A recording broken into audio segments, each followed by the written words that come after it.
Hello?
Test.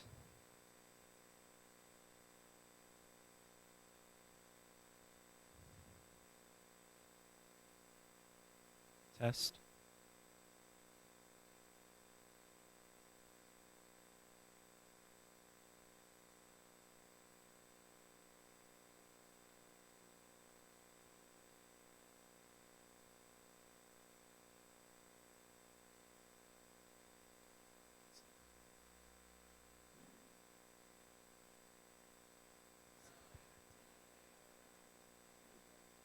There's no hot drinks, but I can. No, I can.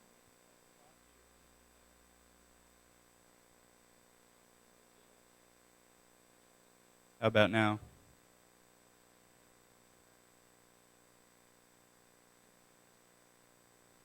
Uh, well, no, not really.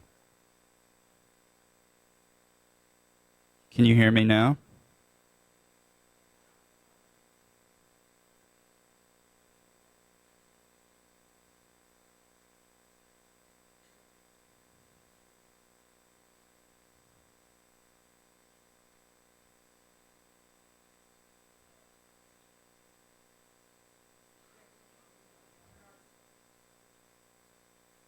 Okay, I think it'll be fine, you know, once we start.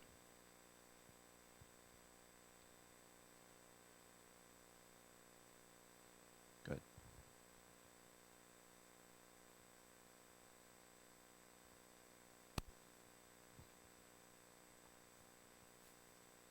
Sure. Cup of coffee or tea, it's no problem.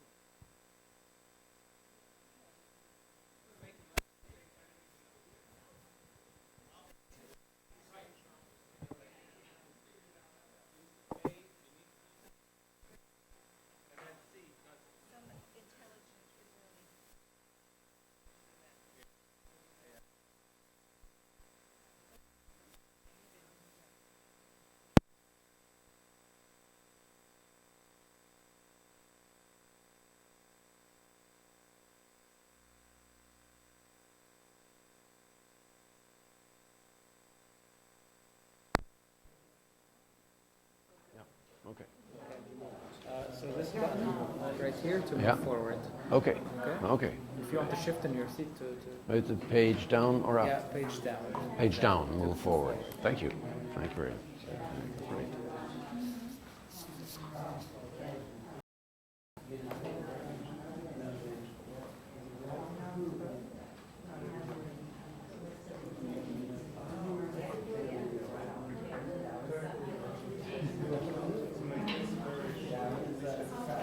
I'm going to speak very short. I think these are the three slides. Yeah, well, So well, you have well, a lapel.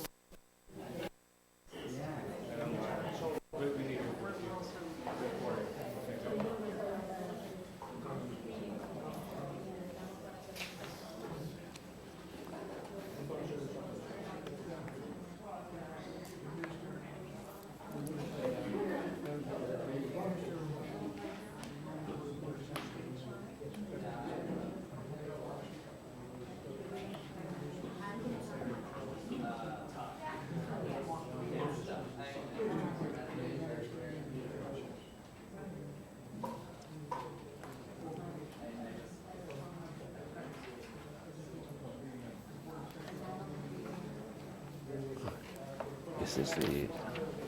Ah, okay. Yeah, I like black and white. I like black and white. You're in black and white. Yeah, you're right. Actually, it's nicer than color. Oh. Is there an extra one of those?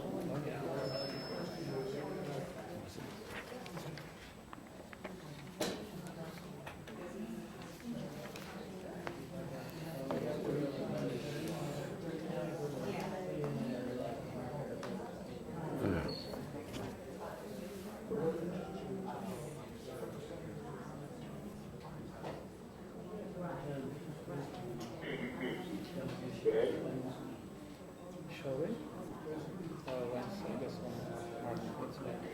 Mark is on the phone. It's on. we are getting started here. If you are on the phone, we'll be beginning in a minute. Ah, here's it's coming. Okay.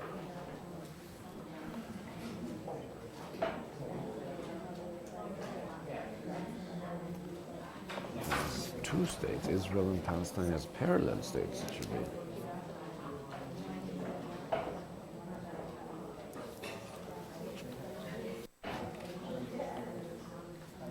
Okay. Can everyone hear me? I think we'll get started.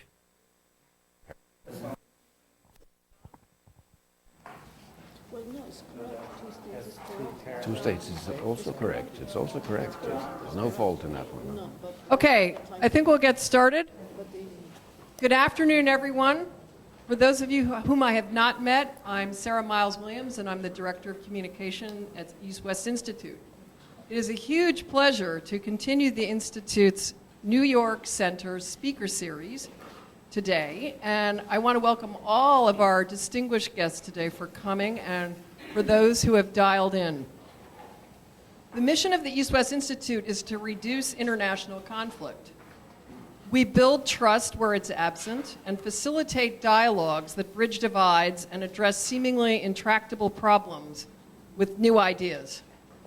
In that spirit, our speaker series is intended to help our donors, friends, and network around the world gain insights and deeper understanding beyond the headlines into today's issues and conflicts, as well as to present new thinking and to stimulate constructive discussion. It is therefore my privilege to present the editors of a new book published in June, One Land, Two States, Israel and Palestine as Two States.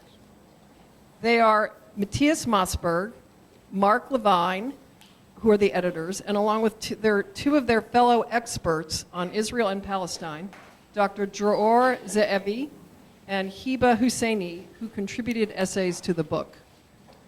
The book examines a possible scenario with two parallel state structures, both covering the whole territory between the Mediterranean and the Jordan River, allowing for shared rather than competing claims of sovereignty. Today, we will gain an understanding of this new idea, and we will discuss what really is out-of-the-box and new thinking for solving truly one of the world's most long-standing, violent, and intractable conflicts. I'd like to briefly introduce our speakers as you have their full bios in front of you. First, Mathias Mossberg served as Swedish ambassador and has deep understanding of the Middle East. Currently, he is president of the Swedish North African Chamber of Commerce and a senior fellow of the Center for Middle Eastern Studies, Lund University in Sweden. We are particularly happy to have Mathias here today because he was a vice president of the East-West Institute from 2003 to 2006. We also have especially warm feelings because Mathias established the Louise Mossberg Memorial Fund internship program, which provided 6 internships here at EWI in honor of his late daughter's passion for fairness and justice.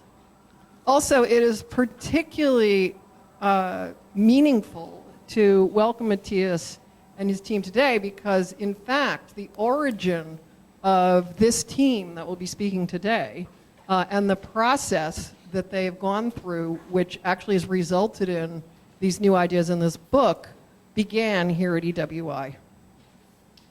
Mark Levine is a professor of history at the University of California, Irvine. Dror Ze'evi is on the faculty of Ben Gurion University and has been a visiting scholar and instructor at Tel Aviv University, Hebrew University, and Bosphorus University. Hiba Husseini is an attorney who provides strategy and legal services to various agencies of the Palestinian Authority and served as a legal advisor to the Palestinian negotiations in the Oslo, Stockholm, and Camp David peace processes. So this afternoon, our speakers will address us for approximately half an hour, and then we will open up the floor for questions and discussions, which will be moderated by my colleague, Raymond Karam. We are videotaping this program, and it will be posted to the East-West Institute website. So without further ado, we are very excited to learn about this potentially breakthrough approach to peace in Israel and Palestine. Thank you very much, Sarah.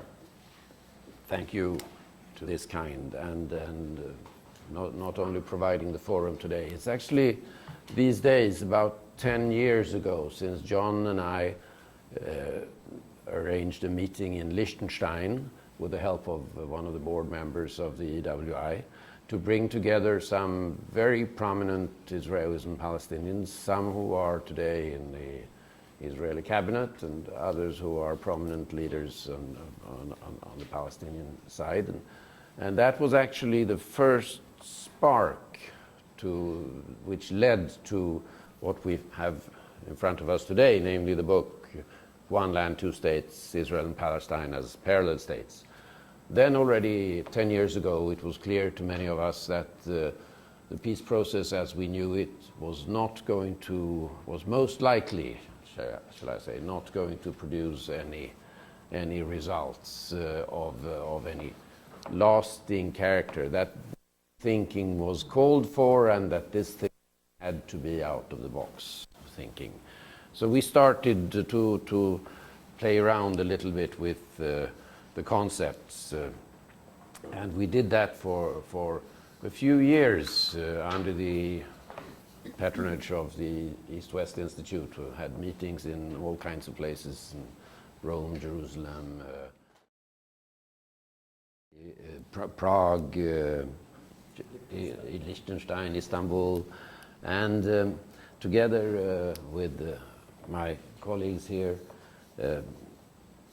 we have the pleasure of now sharing with you the result. Now, after the years of the EWI, the Swedish government made possible a grant to Lund University in Sweden to develop these basic ideas that we had floated a little bit in the press, articles in Foreign Policy and The Guardian, some other places, and to develop them in a little bit in an academic setting. So we turned it into a research project at Lund University, and I'm like to take a couple of minutes just to walk you through the basics of our thinking with that project. But first, I'd just like to say 2 words about who am I to lead you into that. Now, despite this beautiful introduction, you may still ask, this is about the Middle East, and here we got a Scandinavian at that. At best, as the Germans would say, an idiot.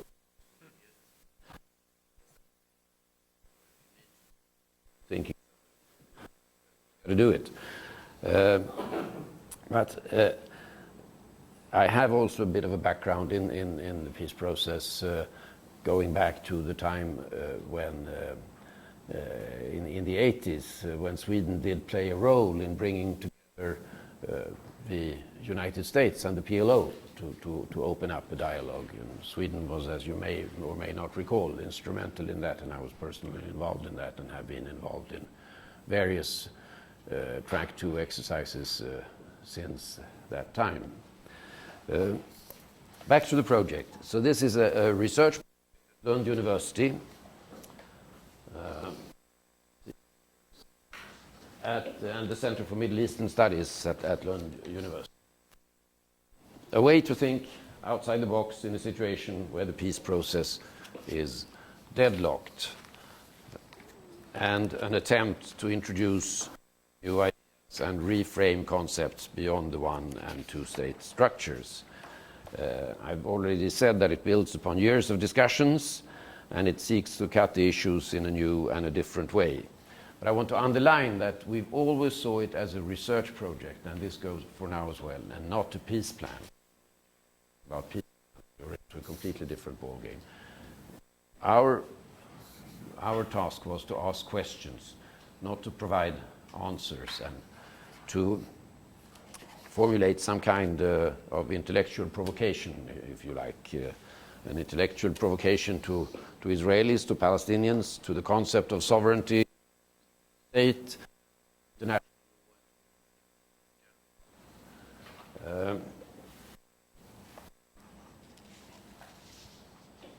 We were also we were basing this thinking process on some international trends, and one very important trend that we followed, or that we saw and identified throughout it's been a long process actually, is a global trend to divide sovereignty, and with the role of the nation state decreasing, we didn't go so far as to ask whether what we're seeing is the end of the Westphalian era, which has lasted since 1658, where the nation state is becoming obsolete. That's probably taking it a little bit too far, but we saw the role of the nation state is decreasing, borders are becoming more porous, and territory is no longer the sole basis for creating wealth. And we saw that the world of today is more about unification, communication, and building bridges, whereas in the Middle East it is more about separation, closures, and building walls. And we saw that something needed to be done to that. We concluded that the and almost 10 years ago was untenable, leads nowhere. We looked at prospects for a two-state solution and concluded that both physically and politically the prospects for implementing a two-state solution on a territorial basis were very slim. And we also concluded that a one-state solution, as it was talked about then in the traditional concept of one state based upon one man, one vote, and equality of rights, was not accepted by one part. Now there are, in the last couple of years, have been a number of different one-state solutions with various elements in them composed, but more or less they still suffer from the same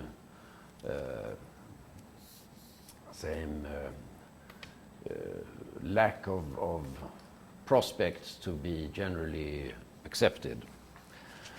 So we asked, is there any alternative? Can we start to look at these different concepts? And if we started by looking at the basic needs of the two sides, and of course they can be described in many ways, but in very, very general terms, we grouped them around these three concepts of security, identity, and access to the land. Now, if we could somehow formulate some ideas that would meet the two sides' demands on these three issues, we thought that could maybe open up something. So then what then does the concept of parallel states really mean? First of all, we take as a point of departure the divisibility of sovereignty. And in this book, there is a chapter which goes through this rather much in detail. I'm afraid we don't have too many copies, but we can circulate maybe one copy on each side here while we're talking. We saw that we need to decouple what used to be the exclusive link between statehood and territory, and instead of linking statehood to the land primarily, to link it to the persons, the people, the individuals. And then we started to ask the question, what if we thought of two state structures that would both cover the whole area between the Mediterranean and the Jordan, and both be linked to their respective population, basically one Israeli state structure and one Palestinian state structure. If we did that, we thought maybe we could lift the restrictions that are today and have freedom of movement in the whole area for everyone, Palestinians and Israelis, that would belong to one of those two states. And thereby also open up a right for all, not only to move, but to settle in the whole territory. This would mean a far-reaching cooperation on a number of areas, such as security, economics, and jurisdiction. But it would make it possible for the two sides to keep their national symbols, keep their heads of state, government and parliament, and keep their foreign representation. Separate states with a number of defined functions at the top that would obviously have to coordinate between each other. They would build more coordinated. That's to say there would have to be a common Israeli-Palestinian security structure. There would have to be a joint external economic security envelope and an internal security cooperation. And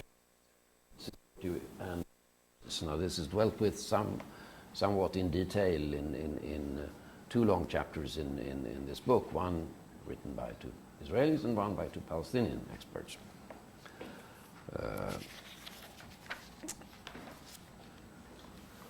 We would also, sides would join in an economic union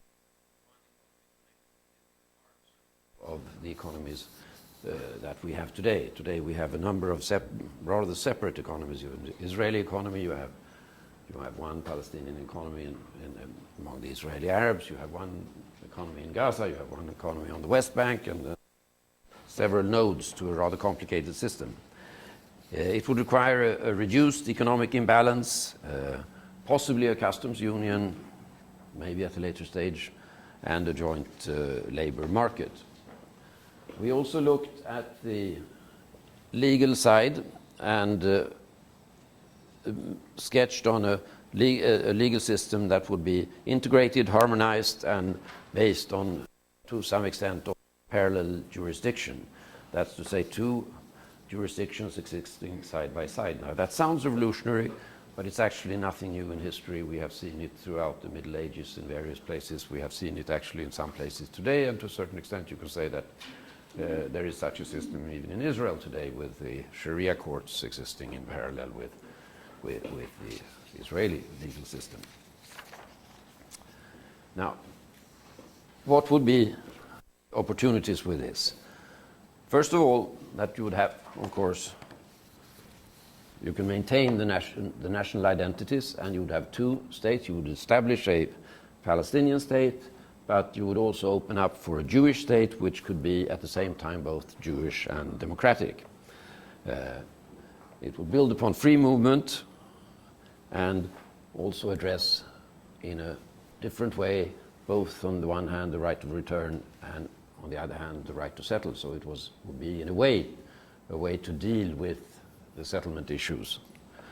It would open up, in our views, for end of conflict and moreover diffuse regional situation.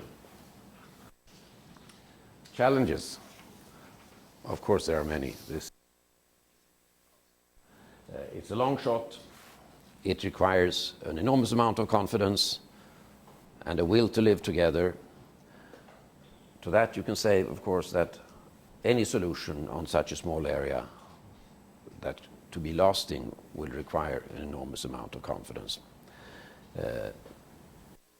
It would create some complicated legal structures, that is true, but you can possibly say that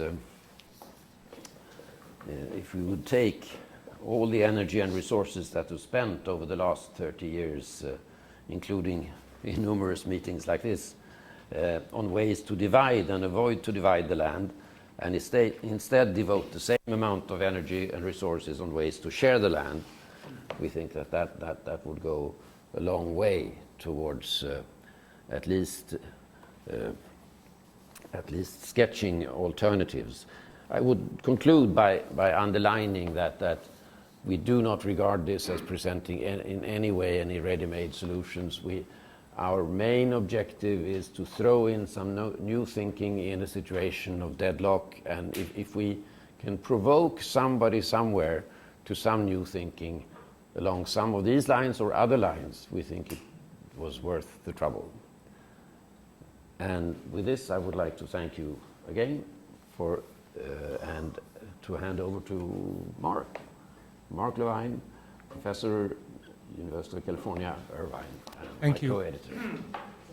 Thank you for having us once again. And I think it's most important to get to some of the details that Dror and Hiba have. As someone who's been traveling a lot and living and working in Palestine, Israel, Palestine, however you want to describe it, for most of my adult life, I think it's important to understand the difference between events on the ground and realities on the ground and the way processes evolve in diplomatic circles. And I think on the ground, as anyone who's traveled a lot there in the last 20 years has seen, there is an inexorable process that has happened, which really has made the idea of an Oslo-based two-state solution impossible.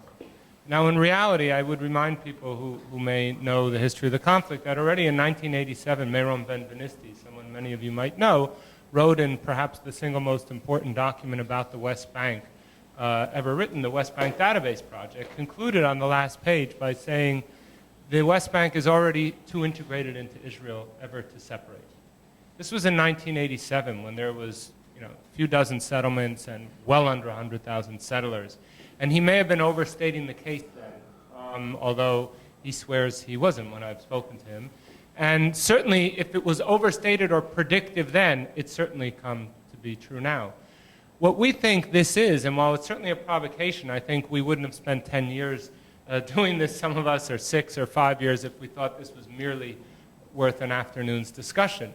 I think this is in many ways the only way to conceive of a two-state solution at this point. So if you still think that there is no way for Palestinians and Israeli Jews to live together under one more or less democratic or binational state, you're probably right. But then this really is the only two-state solution left. So I think from that standpoint, it marks an important provocation towards something pragmatic. I also think that when you're in a situation where what everyone assumes was the practical solution has been proven to be impossible, then suddenly what seems to be utopian can actually be practical. So I think and again, if you spend enough time on the ground, as I do, and certainly these two who live there do, you see that there are ways that Israelis and Palestinians are living and working together on the ground And I don't mean in settlements, I don't mean through maquiladora-like factories along the seam zones. I mean not just everyday interactions, but also people who are working together as scholars in peace movements and mobilizing against the occupation.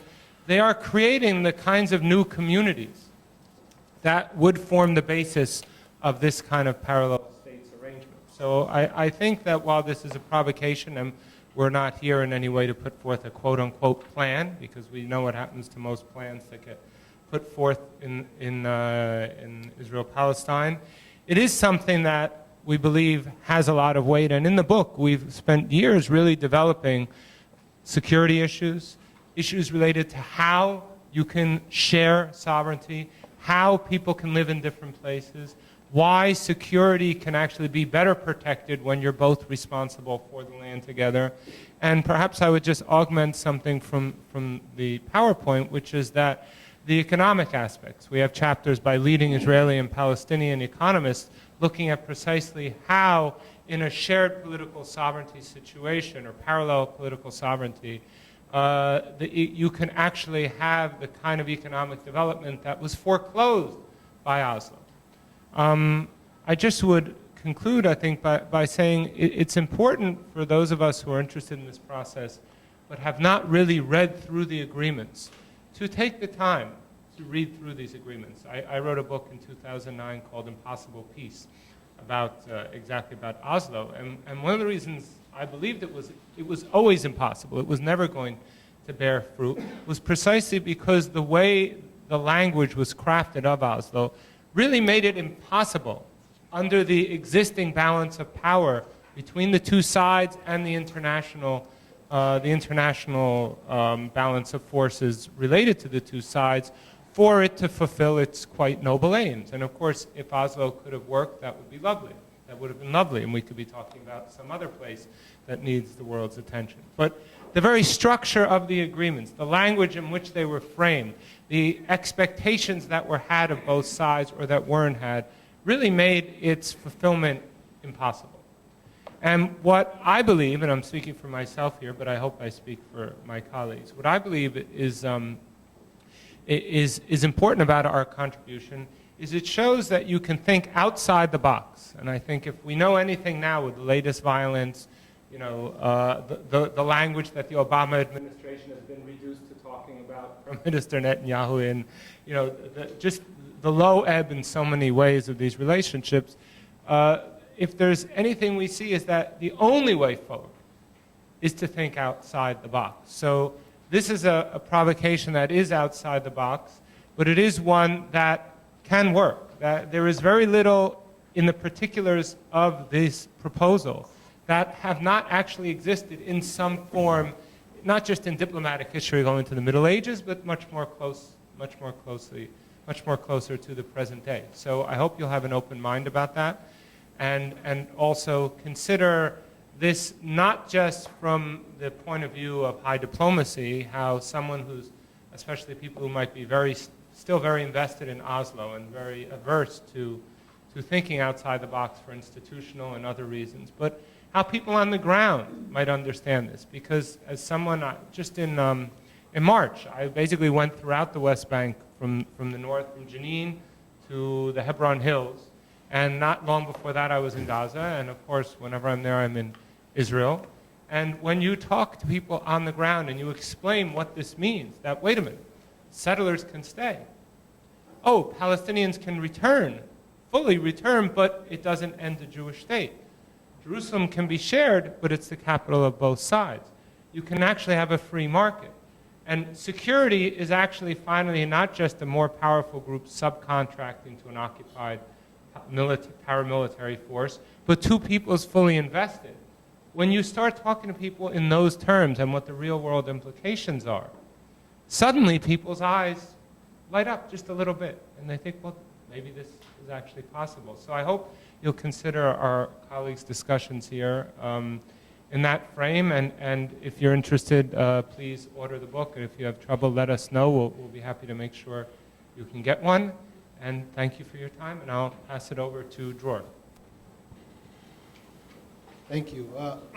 As Mark and Matthias, I think, hinted, this is, first of all, an admission of failure. We failed with the two-state solution, it seems, in the geographical division of the land. But on the other hand, this new idea offers a glimmer of hope, and I think if developed, it could be very, very influential in the talks between Israelis and Palestinians. My group worked on the security issues involved in this track two meetings, and I worked on this chapter on the Israeli side with Nimrod Hurwitz, who is not here unfortunately, and with our Palestinian colleagues. And I'd like to present, first of all, the security issue. So as Matthias said before, and Mark, this new idea solves with one fell swoop many of the problems of the peace process. There's no border problem. I mean, the outstanding issues between Israelis and Palestinians are borders, Jerusalem, refugees, holy sites, and so on. All these things are almost immediately solved by this new idea. So you don't have a border issue, you don't have a Jerusalem issue. You have a refugee issue, but that could be solved somehow within the new framework. And the holy sites are also on the way to a solution, but this creates new problems. And one of these new problems is how to deal with security. The first, I mean, as you know, the narrative of both people sees security as a major issue. Of course, I'll just speak for the Israeli side. The Israeli narrative, the Israeli Zionist narrative, talks about the redemption of the people in terms of having a secure place in the world. The Jews have been, so the story goes, the Jews have been persecuted all through history. Now they have a place where they can be safe, where they don't have to rely on anybody else for their security. Now, if you have that parallel state structure, then security becomes a problem. Security becomes a problem because the threats won't go away. We still have Islamist jihadi organizations. We still have Iran, which may not accept this new idea. We still have threats, and the threats are both external and internal. Internally, they're demographic, and internally, they're also terror. If you have a joint state, then people can move freely, and Palestinian terrorists or Israeli terrorists, for that matter, can move freely from place to place, and it's very hard to control. So there are many security problems. One of the things we agree upon, Israelis and Palestinians, is that we should have a long-term plan. It's not something that we could implement immediately. We need a long transition phase. And the transition phase, we divided into two major parts. One is a 5-year period in which the security structures will remain as they are. The IDF, the Israeli army, will remain as it is. And the Palestinian forces, wherever they are, will remain as they are. And we will slowly introduce an international force, either the U.S. Army or NATO or something that we both will agree upon. And we will slowly move from a structure based on separate armies and separate security operations to one working smoothly, not necessarily together, but working in coordination. Now, there are problems, of course, from the beginning for the Israeli army. Israel's power will be curtailed. Israel is now a regional power with a lot of force at its disposal. But once it enters into this parallel state agreement, it cannot operate as it used to. It cannot do preemptive strikes, for instance, because it has to take into consideration the Palestinian part. So we're thinking that we need several layers of security to prevent this from happening. One is international guarantees. We would need, both Palestinian and Israelis, international guarantees that this would work, that the world vouches for the safety of both people. Then we would need bilateral non-aggression agreements with the Palestinians and with all the Arab states around Israel. This would have to be part of this agreement. Then we would need one of the safeguards of this new situation is that we could integrate Israeli and Palestinian populations. Israelis will be living in the West Bank, Palestinians will be living in the pre-1948 border regions. There will be Palestinians living in Tel Aviv and maybe Israelis living in Ramallah. So we will serve as human shields for each other. It would be very difficult to attack one region without harming the other's population. And then we would have to say, we would have to have in place a serious international force. As I said, we would prefer the United States Army, but it could be NATO or some other force that both sides agree upon.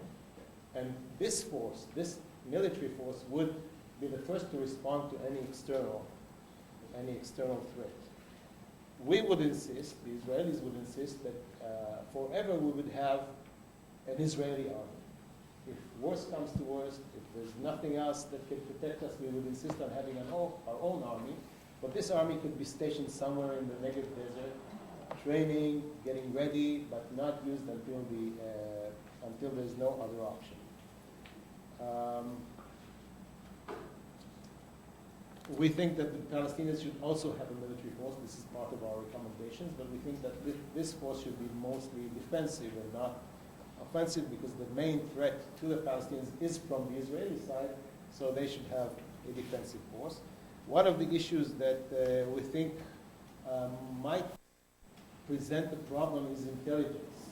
Intelligence gathering is, on the one hand, necessary for both sides. We would both want to know what goes on the other side. On the other hand, intelligence could be a serious provocation. Both SIGINT and human intelligence could be a problem. So we have offered some ways to solve these issues. The important thing, I think, and on this we agree, the Palestinians and Israelis, is that we could have a workable security arrangement in this new concept of statehood. It will be difficult, it will be multi-layered, it will also be long-term, so it will take maybe 30 years for it to find its final groove, but we believe that we can find this way to create an intelligence, a security environment that would provide security for both nationalities on the same land. Thank you, and I'd like to pass on to Hiba for the last. Thank you. I think from a theoretical perspective, this sounds like the ideal response to the stalemate and the long, enduring stalemate. I think from a Palestinian perspective, to address the issues we discuss, because they're really out of the box, especially with respect to giving up the concept of land for peace.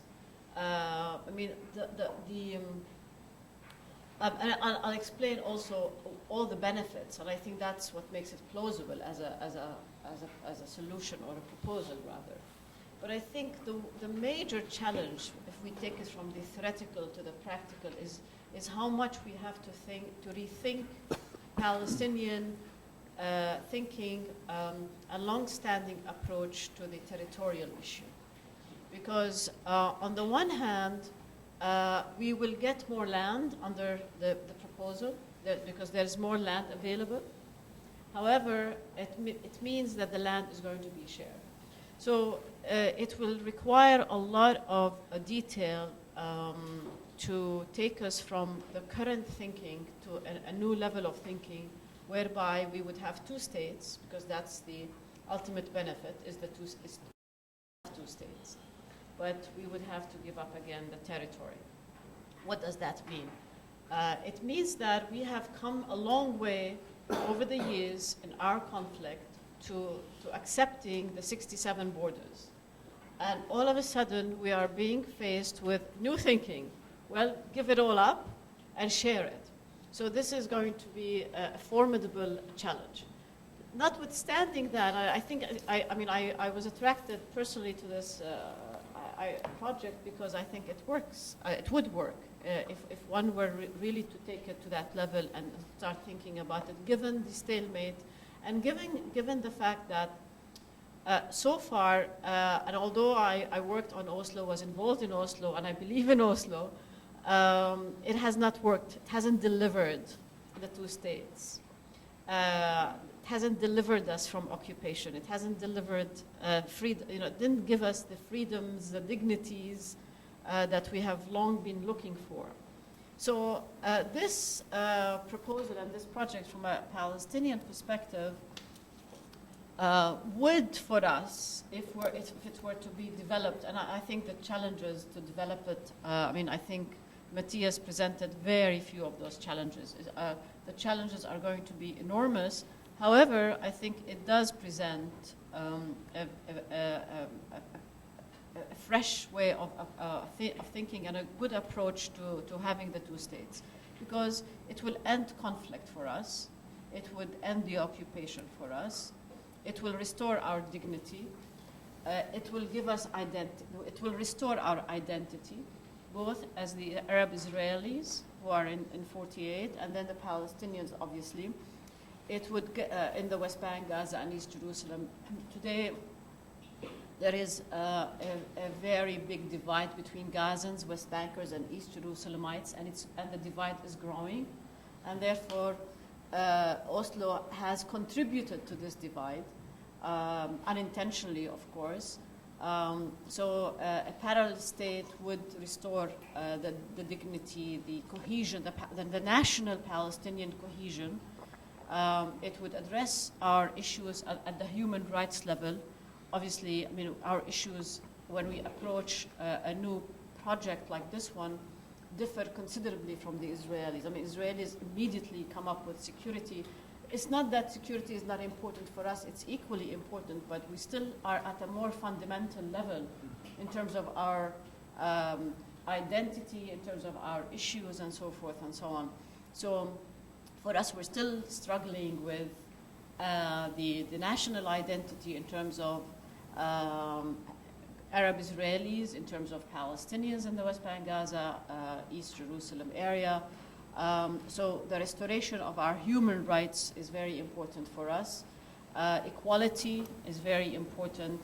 So this concept would restore equality among the people, assuming we will get to that level, of course. As Dror mentioned, it would address Jerusalem, notwithstanding that the issues of the holy sites and the dual rights associated with certain holy rights, and I'm speaking of Jewish Muslim right now, are fundamental and would need to be addressed. I still, as Mathias said, we have not addressed all the issues, and we don't have answers to all the issues we raise. So addressing Temple Mount, Al-Aqsa Mount issue has not been, something we've discussed in this project in detail.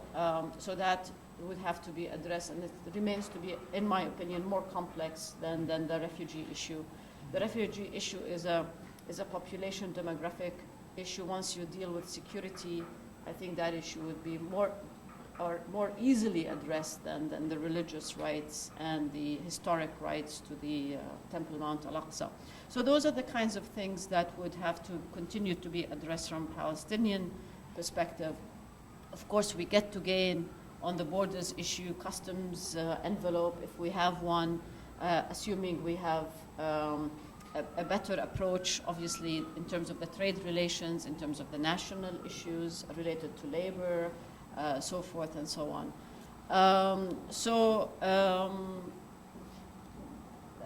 Again, we also gain because from a national symbolic perspective, we would have our own separate bodies. Again, the identity is restored, but we also have our own. Of course, we have to share similar foreign policy, but we will have diplomatic relations. So we are a functioning state on the same land. So we would gain more and more and more. I think the challenges are more for Israelis because they see it as a detraction and a total detraction from their position and a greater loss, and for us it's a greater gain, because we're co-equals now. And of course, we assume in this project that, again, the current situation of occupation has ended, restoration again of the rights that I discussed has ended, and so forth and so on, and the conflict has ended.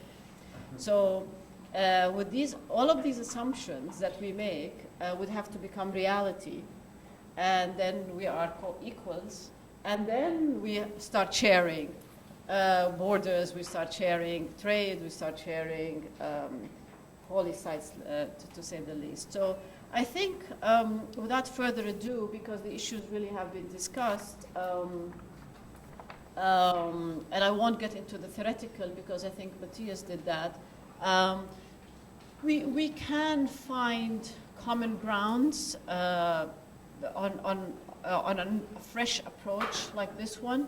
But it would also, another challenge for us Palestinians would be to reach national common consensus on something like this, because now with the Fatah-Hamas divide, there are big question marks as to reaching national consensus. It might be, as we discuss in my chapter, it might be that Hamas might find it a more plausible approach than Fatah, because it serves, let's say, the short-term to medium-term thinking, ideological thinking of Hamas on not having to give up the land and so forth, because they see it as a gain of the land, of all the land. That said, of course, we would have to, for Hamas, end conflict. So that's going to be another challenge for Hamas, because you can't have the land, share the entire land without really ending conflict and reaching a peace agreement with Israel. So thank you. May I just Well, add one thank small you. remark? Something I forgot to say. One of the interesting things about this is that it's modular.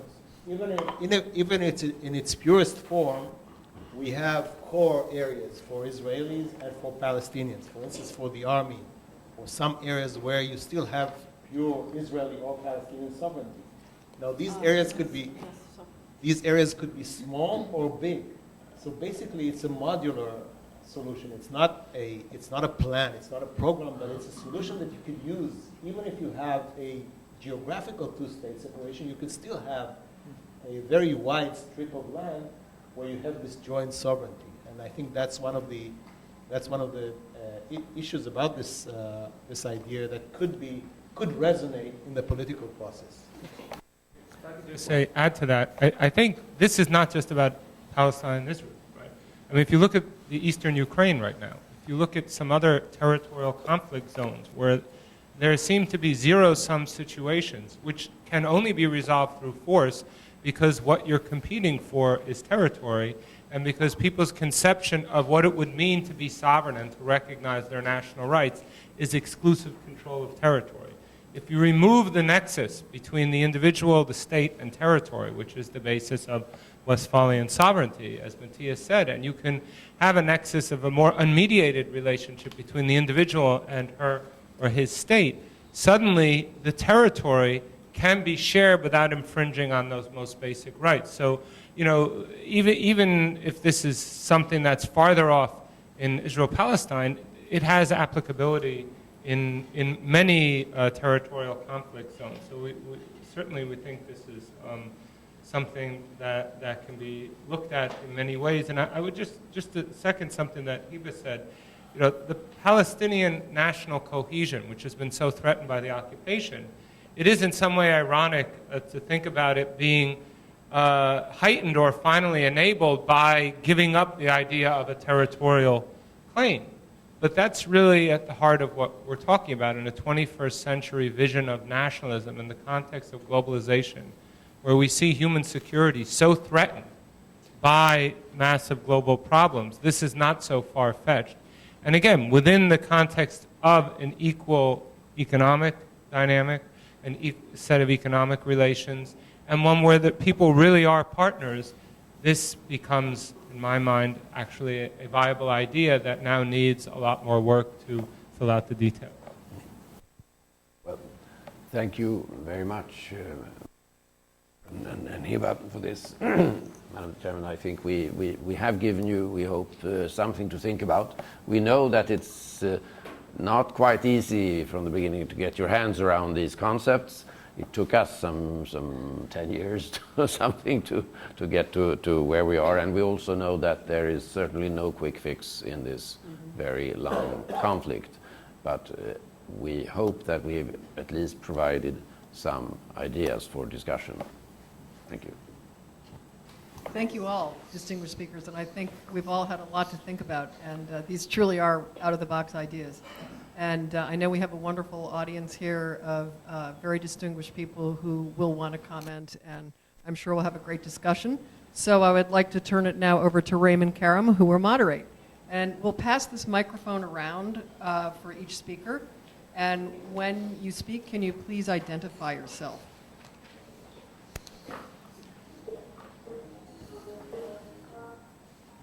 Thanks, Sarah, and thank you all for this really fascinating idea.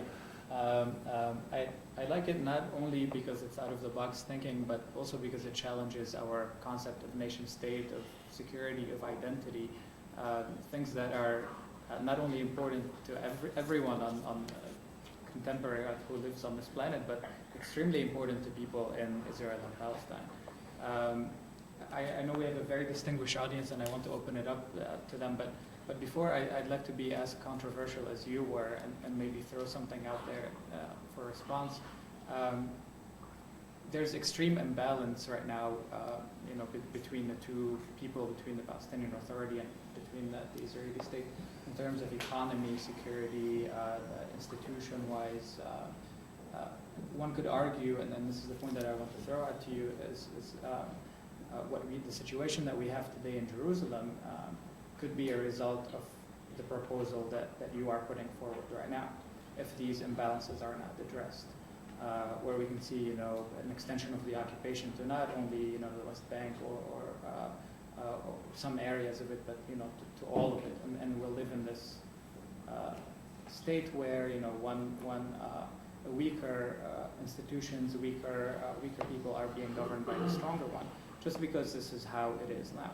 So how do, in your mind, can we address these issues and not have this kind of, end result that we have today in Jerusalem?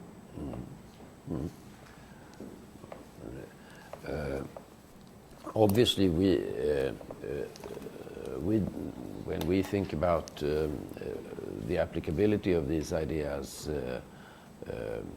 there are a number of things that need to happen, of course, and if you should any resolution of the conflict that would have any prospect of being lasting would have to be based upon probably a different balance of power than what we see today. And I think here the international community would have a very large responsibility when it comes to redressing the present balance. You mentioned Jerusalem, and often when we discuss these ideas with people, they come up with Jerusalem as a suggestion to try to apply them to a limited area such as Jerusalem, or for that matter, maybe border areas between in what is today Israel and Palestine. But Jerusalem as sort of an experiment is something that comes up every now and then in our discussions. I don't know, Heba, if you want to, you are the Jerusalemite here, if you want to dwell on that. I think, as I mentioned, the issue of being equal partners is going to be essential here. And we recognize, that's one of the challenges, is that we will be less ready in terms of our institutions, in terms of our economic, if you will, power. Israel and Palestine don't even begin to compare in terms of the economic powers they are in the Middle East. So there are a lot of imbalances there. I think one worry is that Israel will continue to have the upper hand. I think the role of the international community, while having very, very good intentions, we realize also there are interests here. So the role of the international community would have to change as well. It cannot continue in the same manner in terms of the interests, in terms of the balance of power, as Mark mentioned. Jerusalem, in a way, is shared. In a way, it is shared today. But as we witnessed recently, the challenges are becoming more and more apparent because, again, you have I don't think Jerusalem would be a very good example for this, for the success of our proposal as it stands today. Because as it stands today, the Palestinian Authority is not there. So if assuming the Palestinian state is there and the state of Israel is certainly there and they're sharing equally the powers, then the population of Jerusalem is readier to share Jerusalem, because currently Jerusalem is shared, whether we like it or not. It is shared. So we have isolated neighborhoods, we have issues and so forth and so on. Palestinians of East Jerusalem, like myself, still don't have equal rights. We still are disadvantaged compared to an Israeli living in Jerusalem on every single level. You can, economic rights, education, welfare, so forth and so on. So again, I mean, your question is very apt, but a Jerusalem example for sharing would be a much easier scenario than a Gazan example, because a Gazan would have to come a long way. A Jerusalemite is already there. So again, lots of socio-economic issues, lots of ideological issues that would have to be overcome. Just a sentence. I think what we'll have to do is have many layers of cooperation from the government level. The two governments should meet, should have a chamber where they meet and discuss the problems. And even in the police force should be common. It should be one police force for both states, and it should be coordinated. And I think we could take a page from what happens now on the ground. The Israeli and Palestinian security organizations are cooperating all the time. So I think that's one thing that we could find that would work in the future. Quickly. Yeah, I would just say the only way any of this works is if the occupation ends. In other words, the relationship has to change fundamentally at the start from one of a belligerent occupation under international law, whether or not Israel recognizes it or admits it as such all the time. It certainly is that. To one where there are two equal parties and that's where the change is. And that's, of course, the difficulty, because right now Israel gets to eat its cake and still have it. And the question is, why should it eat less cake, right? Why? So they don't get killed. So they don't get killed. Eat less cake. So, No. Let's bring it down Yeah. the street. Right. We talked about walking the street and being on the ground. Yeah. If you hate me or I hate you, Yeah. I don't care how much modular you have, it's not going to work. Right. There has to be the education on the street, the person to person. Right. So that I accept, let me just Yeah, finish my please. sentence. I accept your existence. Right. I accept your place on this earth. Right. I accept your place to the same plate of food that I have. If we don't have that on the ground, all of this is meaningless. Right. It has to be pragmatic. It has to work on a street level between you and me in the street.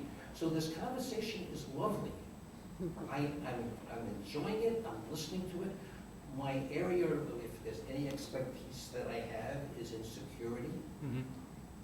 I came here in 1988 on a sabbatical from Brooklyn Law School. I was one of the first people here to talk about security, terrorism. And that's been my whole life, plus Brooklyn Law School. I cannot deal with you unless you take the gun away from my head. Mine from your head and yours from my head. And that can only happen if we start at the street. I agree completely with you, by the way, but I would just ask at the start, you're talking about both sides here. Absolutely. Okay, because I think we talk about security, and Lord knows we've seen what happened the last 2 days. Israelis deserve security. But of course, if you go back the last 60 years, which people has been living under the least security? There's not even a competition. Palestinians are living under the most, the least levels of human, political, and economic security of anyone on earth. So in that context, when we're talking about security, and it always becomes an Israeli-centered conversation, Palestinians, however much Israelis have suffered, and I'm the first to, I've almost been killed in suicide bombing, so I know what that feels like, yeah, but Palestinians have gotten not even the short end of the stick, they haven't even gotten a stick when you want to compare the level of the lack of security that Palestinians have not enjoyed, right? So I think you're absolutely right, but this is fundamentally, it has to be a joint program. And I think only at that point, and that's why starting from a position of equality, de jure equality is crucial. And that's where I think the legal system, which Mathias did a wonderful summary of years of legal discussions in our book, basing all the laws of both states on fundamental principles of the European Covenant of Human Rights and various international instruments that guarantee certain minimum levels of human rights ensures, by the way, we haven't mentioned this at all, much better gender equality on both sides, because Jewish women in many sectors of Israeli society are far from having any kind of real equality to men, not just Palestinian women. So in so many areas, what we've tried to outline in the book is a way to achieve that security, and also at the street level to ensure that, that the peoples on both sides begin to shift attitudes, and it takes years to do this, so that they see their own security enveloped in the security of the other rather than at the expense of the other. And the only way I think you can do that is to move out of a Westphalian sovereignty, which for hundreds of years has defined security and territoriality in a zero-sum game. And that's Israel-Palestine is really the greatest example of the failure of Westphalianism, and that's why I think it can be one of the first examples of the success of a 21st century truly globalized vision of national sovereignty. Thanks, Mark. So we'll have somebody passing a microphone around. First, I want to go, because the people on the phone are not getting lunch, unfortunately. So I want to go to them just to be fair and take a question. Please identify yourself. This can get heated very easily. Please limit yourself to a question and not a very long statement. So anyone on the phone would like to make an intervention? Excuse me, may I identify myself on the phone from London? Yes, please. Who is this? It's Professor Marko Borszewski. Hi. Yes, thank you for joining us. And if you have a question, please go ahead. First of all, I would like to thank you for inviting me. For me, it's also an opportunity to take sort of my views to my old late friend, John Henry, who is the process of Troika in Moscow. But coming to the subject of this meeting, I would like to say that authors of this scenario are demonstrating the most humanistic approach. But from my point of view, this scenario does not have any prospect to be realized neither now or nor in the foreseeable future, unfortunately. If today the discussion were purely academic, I would have been able to develop principle.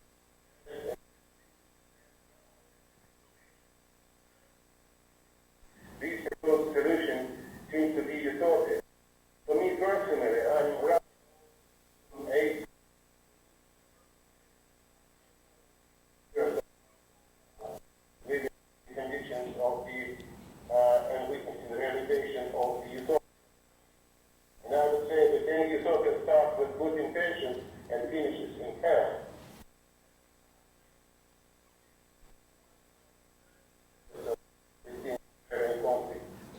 if you don't mind, yourself to a question and maybe formulate a question so we can have a response from our speakers. Instead of questions, may I just say a couple of words about what I have to propose? I would like to propose in the current situation.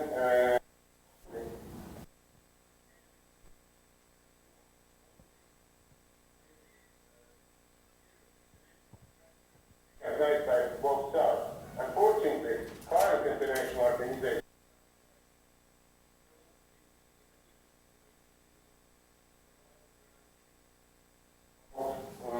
most of the conflicts of Ukraine, Russia, Iraq, Syria, I don't want to mention all that. We have time to engage world leaders in the serious discussions about reorganization of the international peace and defense structure, to reform existing structures and frameworks of international peacekeeping organization, because with the current structure, any of the real conflict. Right, so what you're saying is,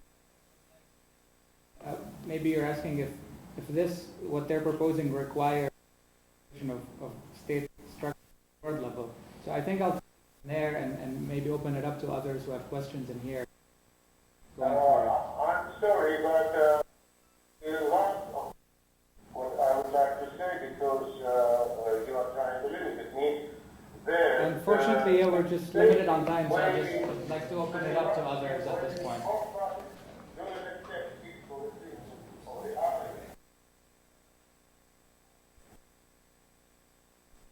In particular, the destructive position of the Palestinian groups like Hamas, and when they proclaim the main aim, total annihilation of the state of Israel and Jewish nation, in this situation it's impossible to expect that Israel to go to. Okay, so I think we're going to take it from here. Anyone here in the audience, please identify yourself. There's a microphone coming your way. Go ahead, please. Thank you. Rob Colorino, AIAC Investments. We are investors in 20 countries, including over 1,000 jobs in the Middle East region.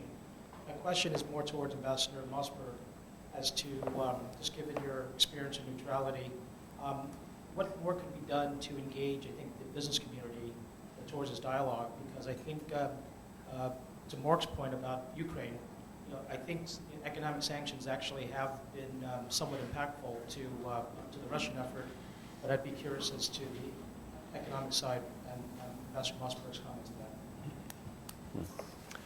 And What? take one more, perhaps. Take one more. Please. I'm Mahmoud Amir. It's on. It's on? Okay. I'm Mahmoud Amir. I'm the Deputy Consul General of Egypt in New York here. For many, many years, we were propagating for the two-state solution, and independent two-state solution.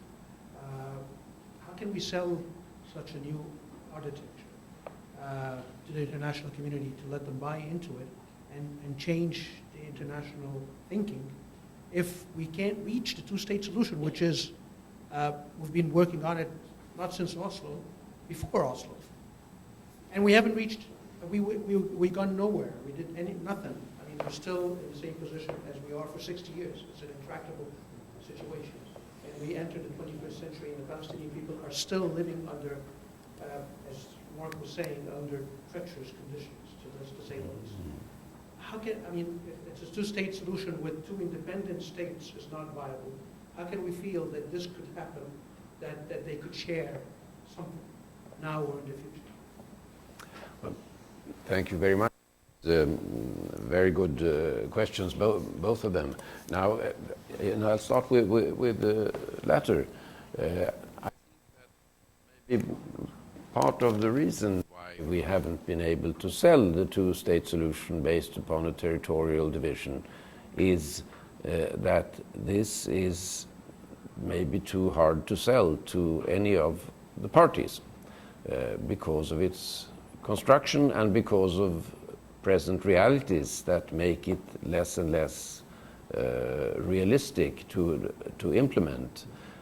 With time, there has been less and less to divide, and we have seen that also the political constellations on both sides accept this kind of territorial division to a less degree. That's why we have come up with a new way of not dividing but sharing the land, a completely new basis. We think there are solid reasons why this two-state solution has not been able to work.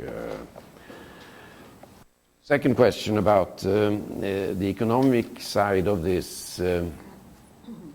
I don't know if it really relates so much to this, but of course part of the problem of economic, whatever has been done on an economic cooperation and from the side of the business communities and the international community, has been that economic development requires basically a stable political environment, and that was never really there. That was the mistake, or rather, shall we say, the lesson of Oslo, that Oslo did not provide an economic environment or a political environment with enough stability for economic development to really take roots. And then came the second Intifada, and that we had in the middle of the 2000s, 2005, 6, 7, a bit of a revival, and people started to talk even about an economic peace. But there was the same basic problem with the thinking that you had to establish a stable political basis, otherwise economic development is doomed to fail. Now, of course, this is a very difficult thing to say, because economic development has to go on as we speak, even during the extremely difficult situations that we're living through today. But I know that there are people in this audience who are much more experts on economic development here than I am. So I'm sure that there are others who would like to complement this here. I don't know. Sure.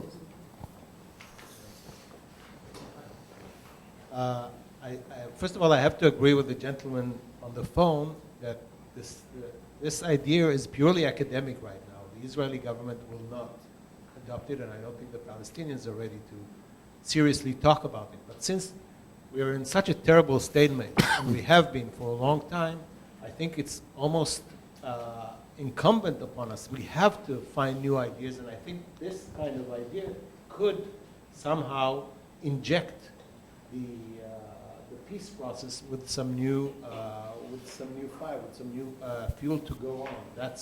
That's one thing, and I think for Mr. Amr, I think first of all we have to thank Egypt for its many years of trying to help us both to reach a solution, but we haven't, and Egypt, with all its efforts, hasn't really managed to do much to change the situation. So I think the Egyptians should also come with this type of ideas to the table and offer the two sides their assistance in trying to look at this from a new angle.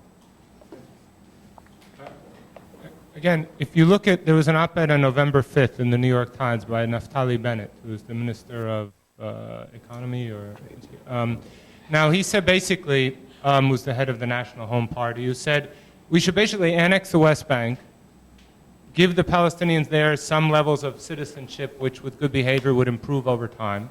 And then Gaza, they don't really mention Gaza. Gaza kind of gets left there. Maybe Egypt will be nice enough to take it over for us. No, you won't. Well, that seems to be the assumption. Of course, that's the whole problem, is Palestinians are not going to just give up Gaza and let Gaza drift away to have some kind of more or less, semi-citizenship in Israel. Egypt doesn't want to take over Gaza. So this plan, which is one scenario that has gained a lot more prominence in Likud circles of... Gaza is under occupation. Yes, I know that. We want to take it. Right, no, of course not. That's the point. But Israel wants to allow, the current thing is to say it's not really occupied. We left, right? So it may be understood as occupied, but the discourse surrounding it is very hazy. And I think the reality is that that's one scenario that's becoming more prominent within Israeli circles, simply to annex the West Bank and give citizenship to Palestinians because Israelis can maintain a demographic superiority as long as Gaza is left out. But that can't happen. It's just simply a fantasy.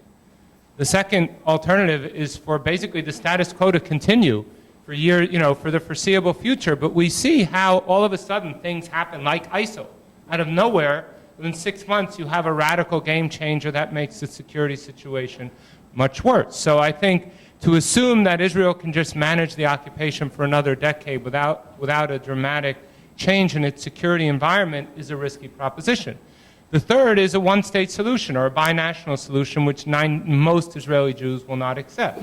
I cannot think of a fourth alternative scenario that could play out, which therefore means we need to be outside the box. And I think this is where this kind of thinking begins to open it up, and especially in economics. If you look, and I've read all the World Bank reports for the last, throughout Oslo, and some of the best critiques of Oslo came from the World Bank's assessments of the realities on the ground. And, that's why we need to go back and say, when you create an economic situation like the Paris Accords in 1994 and put in a clause saying neither side will develop a new industry which will infringe on the existing industries of the other, and you have one of the most developed economies on earth with one of the most de-developed economies on earth coming together, that's not going to end very well. And that's why you need to create a structure based on equality, and that's where this allows you to do that not in a non-zero sum manner. Great. So we'll take 3 more questions. Anyone else? Yes. Hi, my name is Liba Bayer. I'm from Human Rights Watch. You just raised some of the demographic questions, which is my question to you as well. There's a lot of fact and fiction about demographic trends and population trends, and I'm wondering, in this scenario, what are the preventative measures from allowing the demographics to tip that parallel power, first of all, and second of all, on the bullet point that you mentioned of the benefits of this proposal, about it being both Jewish and a healthy democracy, I'm wondering, on their current tracks, where does that leave secular rights and other religious and other ethnic minorities in Israel?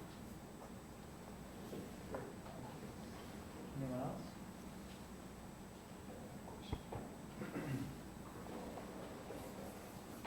Ahmed Sibdi, also from IGA.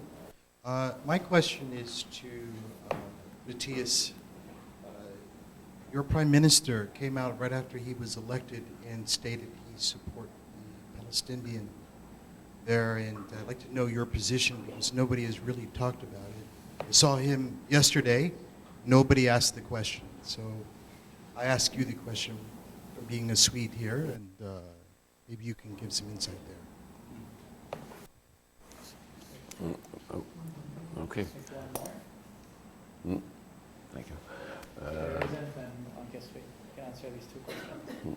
All right. Well, let me start with the last question of the Swedish recognition of Palestine, which actually came as a surprise to many people, including in Sweden, which it shouldn't really have done because it was a decision by the Social Democratic Party Congress since about half a year back, and it was said the Prime Minister just said that we're going to implement what we've said we're going to implement when we come into power.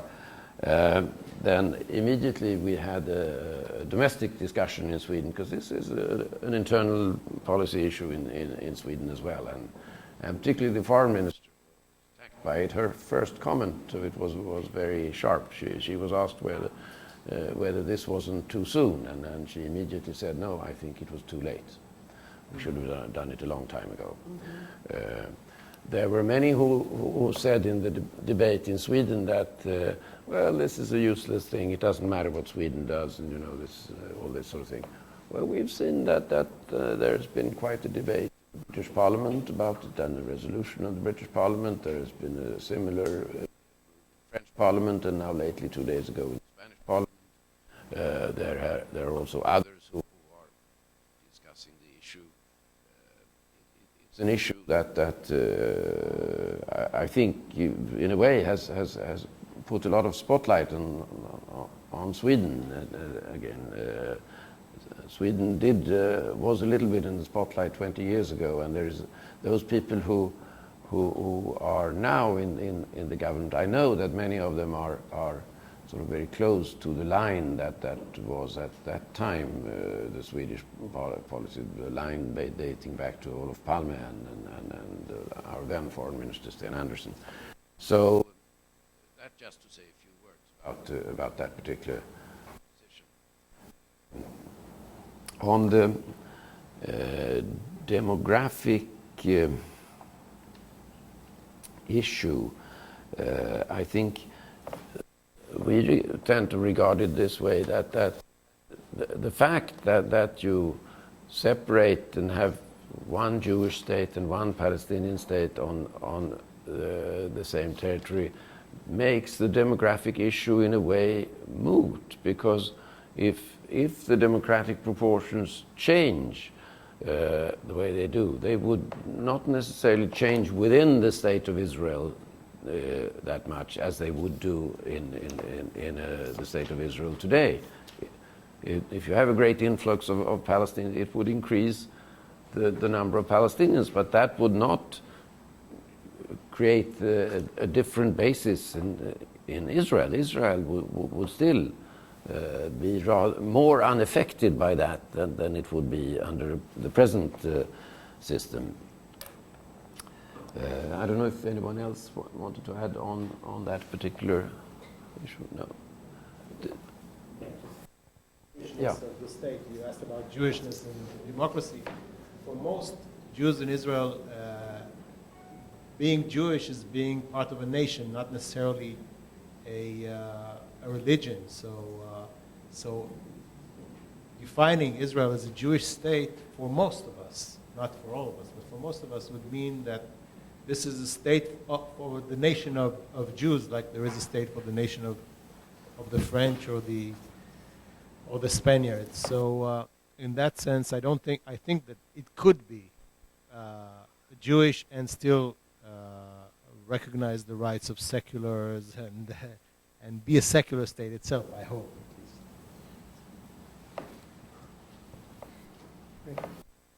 Okay. I'm afraid we've run out of time. I wish we had more time, because clearly this is a really very interesting and very robust set of ideas, I think, that our team has put together. And while they may be at the stage now of theory and ideas, I think there probably is great potential for these to be advocated.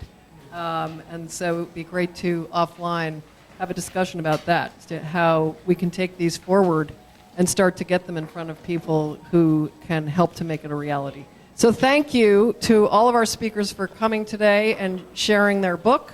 And thank you to our audience here in the room, and to everyone who was so kind as to dial in. Thank you for coming. Thank you very much.